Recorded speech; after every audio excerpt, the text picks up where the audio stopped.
Sir NEP controversy போயிட்டு இருக்கு sir. HRD minister நம்ம சிஎம் லெட்டர் எழுதுறதும் நம்ம ரிப்ளை கொடுக்குறதும் இருக்கு சார். என்ன தான் போயிட்டு இருக்கு சார் NEP நம்ம என்ன பண்ண போகிறோம்?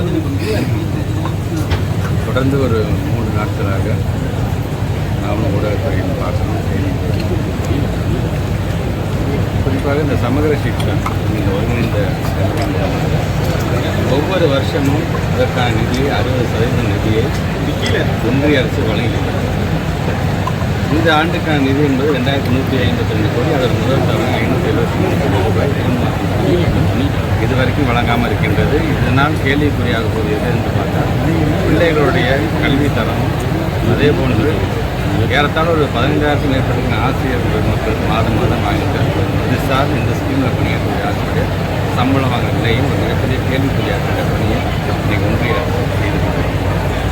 நாங்கள் நம்முடைய மாண்பு தமிழ்நாட்டு முதலமைச்சரை அறிவிப்பது இதுவரைக்கும் 2 முறை நாடாளுமன்ற தேர்தலுக்கு முன்பாக நம்முடைய மாண்புமிகு அமைச்சர் ஒன்றிய அமைச்சர் அவருடைய இல்லத்திலே போய் சந்தித்து எங்களுடைய கருத்துக்களை நாங்கள் சொல்லியிருக்கிறோம். இதை நாங்கள் பார்க்கிறோம் சொல்கிறோம் என்று சொன்னவர் மீண்டும் இந்த முறை நம்முடைய மாண்பு தமிழ்நாட்டு முதலமைச்சர் நாடாளுமன்ற தேர்தல் முடிந்த பிறகு நாங்கள் நேரடியாக போய் அவரை பார்க்க சொன்னார்கள். போய் பார்க்கிறோம். இன்னும் இதுக்கான நிதியை நீங்கள் இன்னும் வழங்காமல் இருக்கிறீர்களே என்று சொல்லும் பொழுது வழங்குவது ஒன்றும் தெரிவதில்லை. இப்போ கூட நீங்கள் NEPயில் சார்ந்து இருக்கின்ற இந்த NEP சார்ந்து அதை செயல்படுத்தி இப்போ கையெழுத்து போட்டு கொடுங்க, இட்ஸ் மேட்டர் ஆஃப் செகண்ட், ஒரு ½ உங்களுக்கு பணத்தை நான் ரிலீஸ் பண்ணுறேன் என்று தான் எல்லா எம்பிக்கு முன்னாடியுமே சொன்னார்கள். அப்போ நாங்கள் சொன்னோம், இல்லைங்க இது எங்களுக்காக சில ஏற்புடை இல்லாத ஒரு கருத்துக்கள் NEPயில் இருக்குது, அதனால் ஏற்றுக்கொள்ளவே முடியாது என்று மும்மொழி கொள்கையை பற்றி சொன்னோம்.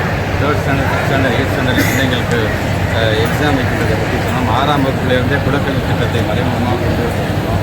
மும்மொழி கொள்கை என்று வரும்போது இந்தியன் சமஸ்கிருதத்தையும் எப்படியெல்லாம் உள்ளே புகுத்துறாங்களோ அதையெல்லாம் எடுத்து நாங்கள் சொன்னபோது கூட இல்லைடா நீங்கள் யோசிச்சுட்டு நீங்கள் சொல்லுங்கள் நீங்கள் அப்படின்னு சொல்லி அவர் அனுப்பி வைத்திருந்தார்.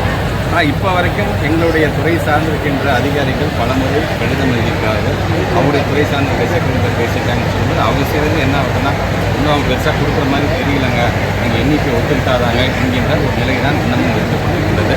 இதே நம்முடைய மாண்பு தமிழ்நாட்டு முதலமைச்சர் அமெரிக்காவில் இருந்தாலும் தொடர்ந்து ஒவ்வொரு நாளும் இன்றைக்கி என்ன அப்டேட் இருக்குது, என்ன சொல்கிறாங்க என்று சொல்லும்போது நடக்கிற விஷயத்தையும் அவர் தான் சொல்லியிருக்கிறார். கண்டிப்பாக முதலமைச்சர் எங்களுக்கு என்ன வழிகாட்டுகிறாரோ அதன் சார்ந்து எங்களுடைய நடவடிக்கை. ஆளுநர் நேற்று சொல்லியிருக்காரு, தேசிய கல்விக் கொள்கை சிறப்பாக இருக்குது, மாநில கல்விக் கொள்கை அதோட ஒப்பிடும்போது மோசமான எப்படி பார்த்து நம்முடைய மாண்பையும் பொருந்திய ஆளுநர்களுக்கு நான் வைக்கின்ற வேண்டும். இதுவரைக்கும் ஒரு 180 தொகுதிகளுக்கு நான் நேரடியாக சென்று ஆய்வுகள் செய்திருக்கேன். அது கல்வி பள்ளியாக இருந்தாலும் சரி, CEO ஆஃபீஸாக இருந்தாலும் சரி, அதிகப்படியாக நான் சென்றது அங்கே இருக்கின்ற நூலகத்துக்கு தான் சென்றிருக்கேன். அந்த நூலகத்துக்கு செல்லும்போது அதிகப்படியாக இளைய சமுதாயம் வந்து எதுக்கு ப்ரிப்பேர் பண்ணிருப்பாங்க பார்த்தீங்கன்னா, ஒரு சில 1-2 குழந்தைங்க UPSC பண்ணுறாங்க, ஆனால் அதிகப்படியாக TNPSCக்கு தங்களை தயார் செய்து கொடுக்கிற பிள்ளைகளை நம்ம பார்க்கும்பொழுது அவன்கிட்ட நான் கேட்பேன், புக்ஸ் உங்களுக்கு போதுமான புத்தகங்கள் இருக்கின்றதா, உங்களுக்கு அதிகப்படியாக புக்ஸ் எதுவும் தேவைப்படுகின்றதா என்று சொல்லும்போது, சார் 6ஆம் வகுப்புலேருந்து 12ஆம் வகுப்பு வரை இருக்கக்கூடிய நம்முடைய மாநில அரசாங்கத்துடைய இந்த புத்தகங்கள் அதிகமாக எங்களுக்கு இருக்கின்றது, இன்னும் 2 செட்டு கொடுத்தா எங்களுக்கு பெருமையாக இருக்கும், பயனுள்ளதாக இருக்கும் என்று சொல்லும்போது எங்களுடைய ஸ்டேட் கவர்மெண்ட்டோட கேட்குறீங்க அப்படின்னா, ஆமாம் sir 60 crore state government books எங்களுக்கு இருந்துச்சுன்னா, எல்லா புக்ஸ் இருந்துச்சுன்னா எங்களுக்கு எதனால அதன் மையமாக அதை ஏன் கேட்குறீங்க, மற்ற புக்ஸ் எல்லாம் இல்லையாங்களா சார், அதிகப்படியாக TNPSC எந்த கேள்விகள் எதை சார்ந்து கேட்குறாங்களா, 6ஆம் வகுப்பு 12ஆம் வகுப்பு சார்ந்து நம்முடைய மாநில புத்தகம் அந்த சப்ஜெக்ட் தான் கேட்குறாங்க. எங்களுக்கு மட்டும் இல்லை, ஈவன் UPSCக்கு தயாராகிற பிள்ளைங்களே கேட்குறது பார்த்தீங்கன்னா மாநில புத்தகம் இருந்தால் கொஞ்சம் நல்லா இருக்குங்க சார், அது லக்ஷ்மிகாந்த் போன்ற புத்தகங்கள் தேவைப்படுகிறது, பொலிட்டிக்கல் சயின்ஸ்.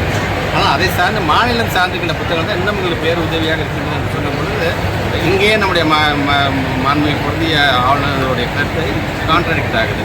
அதனால் அவர் தமிழ்நாட்டில் இருக்கின்ற, ஏன்னா நம்மை பொறுத்த வரைக்கும் இன்றைக்கி நான் பெருமையோடு சொல்கிறார், அட்பா இருக்கிற CBSE சிலபஸ்.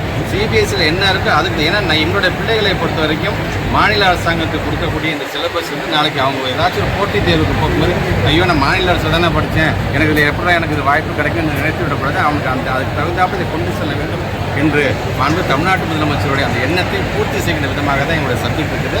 வேண்டுமென்றால் நம்முடைய ஆளுநர் நினைத்தால் அவரை அழைத்து கொண்டு நானே ஏதாச்சும் நூலகத்துக்கு சர்ப்ரைஸாக நான் போகிறேன், அங்கே உட்கார்ந்துருக்கின்ற அங்கே போட்டித் தேர்வுக்கு தயாராகின்ற மாணவரிடம் நான் பேச வேணாம், அவரே பேசி தெரிந்து கொள்ள வேண்டும் என்று